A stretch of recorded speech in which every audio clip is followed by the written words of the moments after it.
Al Leiter with a no-hitter of the Colorado Rockies, and he's joining us here on the Rich Eisen Show. How are you, Al? Happy anniversary. Hello, Rich. And to hear Jay Randolph. That's right. The legendary man. The great that no-hitter. The great Jay Randolph. Yeah. Do you remember? So I have a friend. He's a radio personality down in Miami, and his kid was born that day. And every single year, even if I wanted to forget, he always texts me because his son was born on the day I threw my no-hitter. So I was aware of it, Rick. Okay, you were aware of it. Okay. And then 20 years, right? Where were you 20 years ago? Probably in high school. No, I was on SportsCenter. No, I know. I'm kidding. I know. It's amazing. I might have done the highlights of that night. I might have done your highlight that night on SportsCenter. We might have done a nice little live hit while I was down there on some archaic headset. That's right. Do you recall the two people you walked that night? I know it was early in the game because Larry Rothschild was so pissed at me. After one of the innings, I hit Ellis Burks. Yes. I'm going to say I probably walked somebody early on, maybe a Vinny Castilla or Dante Bichette or somebody like that. Oh, it's the other big three guy. It was Galarraga. The big cat. Galarraga scared me, man. He was off the plate. He had an open stance. My forte was pound right-handers in, and I just never saw that little window that I normally do when Galarraga got up. Plus, he could hit it out of Yellowstone. So yes, he could. I was probably being a wimp. And the other guy you walked was the ever-dangerous Jayhawk Owens, the catcher. Jayhawk Owens. Oh, my. He was, the backup catcher, I guess, to was Kurt Mehring there? Or maybe Girardi. Was he still there? Let me see. Now you're asking me questions about the 96 Colorado Rockies. I did not have already called right? up. I did not already have them called up. But no, yeah. Jayhawk never ask Owens. Somebody a question on a desk on television if you're not sure they don't know. That's true. Well, if I'd known the first string catcher for the 96 Rockies, that'd have been. Well, how the heck are you going to remember? I should remember. I pitched a sucker. How you doing, Rich? I'm doing great, man. I'm great. Better for talking to you. I was listening to you before the break. Yep. Right. Lin-Manuel Miranda. Yep. Oh, my God. I got a chance to go with my wife a few months ago. And? Oh, my. I'm with you 100%. Am I wrong? Scott would have loved it. And what a show. And what I like about Lin-Manuel Miranda is that you talk about loyal. All of those folks that are in his show came over from In the Heights, which is about kind of a Dominican upbringing in the upper part of Manhattan. And most of them are in Hamilton. Yeah, I mean, really cool. And I'm thrilled you said that because you knew Stewart well too, man. And Stewart, I mean, that's. I mean, this is him. I mean, it was him. Yeah. It was a sweet spot. He was before his time, no doubt. There's no doubt. So, all right, let's talk some baseball here, Al. What the heck is going on with baseball right now? Your Yanks are 13 and 18. Although I don't know, Rich, they're coming. They're coming. Well, look, man, 4 or 5, 4 or 5, 4 out of the last 7. I know, and as long as they have a lead going into the 7th inning, they got a shot now. Right. That's exciting. That's the formula. And ironically enough, right, Aroldis Chapman, gets his suspension, and here he is playing against the Royals, albeit the Royals not really playing like defending world champs. I'm a little concerned about their rotation, to say the least, and offensively haven't done a whole lot. But wow, right? I'm waiting for, and I hope that Girardi does it just for the fun of it, is you got Betances that comes in and gets an out in the 6th, pitches the 7th, strikes out 4, Miller comes in, pitches the 8th, and strikes out 3, and Chapman comes in and punches outside. We'll see the last 10-out strikeouts from those 3 guys. Yeah, like a Seaver-type performance. Didn't Seaver once end a start of his with 10 strikeouts? Closed out a game that way? I mean, that would be incredible. But, I mean, obviously, the talk of baseball is the Cubs at 25-6. That even they lose Kyle Schwarber, they still score 1 million runs a game. They got Arrieta at the top of his game. Lester. It seems to me that they are all set up, Al. What about from your perspective here? Oh, absolutely. I listen. I always have thought, and there are some aberrations. I believe the Braves, when they got to the World Series and lost to the Twins, they went from worst to first. I think the '93 Phillies did the same. So when you have a team that is slowly on the rise and they experience the taste of either postseason or, as in the Cubs did last year, coming really, I think, somewhat out of nowhere, even though we know that Joe Madden and C.O. Epstein will put together something special. But I don't know about you. I didn't have them going to the LCS last year. I did have them improving greatly.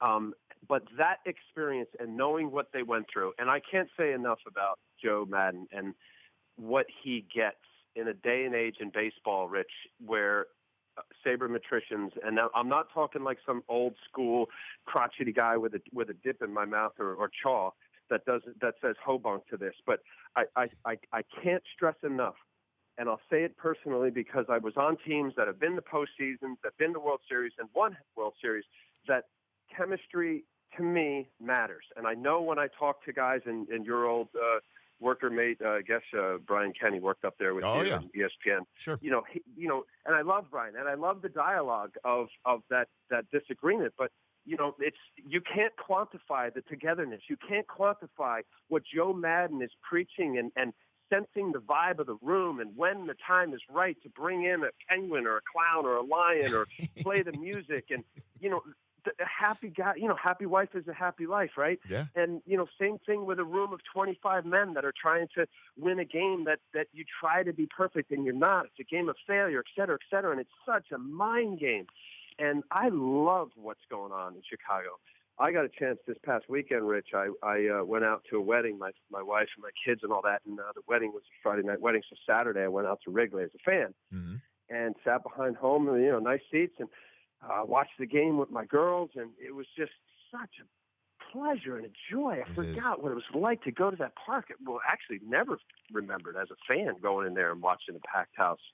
Yeah, watching the Cubbies and the friendly confines, man. The friendly confines. It really is unlike any other spot in baseball. Just the history, and then of course the scenery, and now the record. Brockman, ask him the poll question, because I think he's going to answer the same way that I did and Van Pelt did in hour one. Yeah, Al, talking Cubs today, how far will they go this year? Are they going to have a parade for winning the World Series, reach the World Series, the NLCS wild card, or miss the postseason entirely? Okay, so I had them preseason, and I'm swinging and missing right now on Detroit, but I have the Cubs beating the Mets in the LCS and going on to the World Series. I think some of the moves they made, in particular a real pro hitter in Ben Zobrist, that and I know that Hayward, the big sign, has not been doing well. He's batting around 200. I like the feel. If there is a spot, and there's no question when you're all in, and John Lackey, I think we saw last year, he's been good, not great, but certainly more than a formidable number 3 starter. I think what they lacked last year, and we saw it against the mighty Mets pitching, where their 1-2 starter after that, it dropped off precipitously of what Jason Hamill wasn't able to do last year that he's doing this year. So now what looked like that the Cubs were signing a number 3 starter in Lackey, Hamill is showing, wait a minute, all right, last year, okay, but, I could be that guy.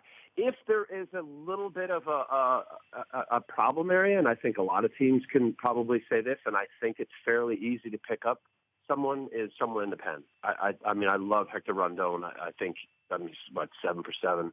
But somewhere within that space, Pedro Strope's been good. You can pick up an arm. I think Adam Warren was a nice pickup. Starlin Castro's done a great job for the Yankees. Look, you guys help me. I mean, I watch this closely, but every team has a flaw. Every fan base looking out there is looking at their team and saying, "Oh my kid, where I wish this was better. Boy, we need a little improvement here. I wish we had an extra reliever." Every club has something.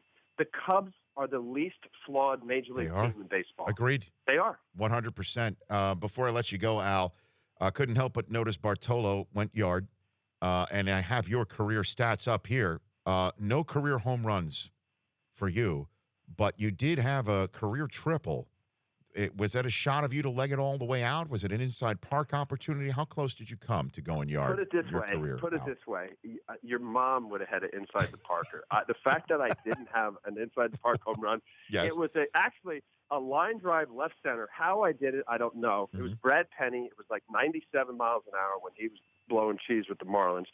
Preston Wilson comes running in trying to make this miraculous dive, and the ball rolls to left center at Shea Stadium, and I got a stand-up triple. Rich, I'm telling you, you would have had a stand-up inside the park home run. Yeah. So what happened with that last 90 feet? It was funny. Robin Ventura was asked, and I had a chance to play Robin. I love him. And it's somewhere along the line, you get these alerts, and a quote comes up with Robin saying, hands down, without a doubt, Al Leiter was the worst hitter ever. And you know what, Rich? Yeah. I have to agree with my old teammate Robin. I was pathetic. I loved every minute getting in the box. Yeah. It was fun, but I stunk. Yeah, well, 7 doubles, so 8 career extra base hits, man.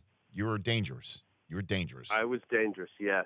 Take care of yourself, Al. I love chatting with you. Really, Rich. Yeah, take care, Rich. See you guys. You got it. That's Al Leiter of the MLB Network. The Rich Eisen Show, weekdays at noon Eastern on Audience.